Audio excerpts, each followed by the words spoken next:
अक्सर देखा जाता है कि लोग कहीं पहुंचने के लिए ऑनलाइन प्लेटफॉर्म से बाइक, ऑटो, कैब जैसी साधन बुक करते हैं, जिससे कि उनका सफ़र आसान हो जाए और समय की काफ़ी ज़्यादा बचत होती है।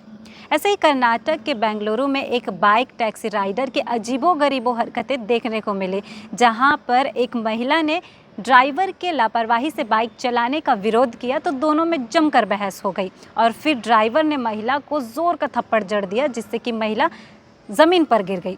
अब इसका वीडियो जो है सोशल मीडिया पर तेज़ी से वायरल हो रहा है। दरअसल एक महिला ज्वेलरी शॉप में काम करती थी। उसने ऑनलाइन एक बाइक बुक की थी।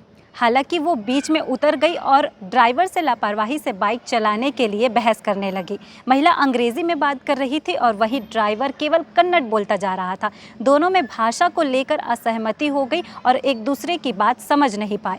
बाइक से उतरने के बाद महिला ने किराया देने और हेलमेट वापस करने से इनकार कर दिया, जिससे कि ड्राइवर चिढ़ गया और उसने महिला को जोर का थप्पड़ जड़ा, जिससे कि महिला ज़मीन पर गिर गई। अब इस वीडियो को सोशल मीडिया पर काफ़ी ज़्यादा शेयर किया जा रहा है। फिलहाल इस वीडियो पर कमेंट कर अपनी राय बताएं कि ड्राइवर का महिला को मारना कितना सही था, कितना नहीं।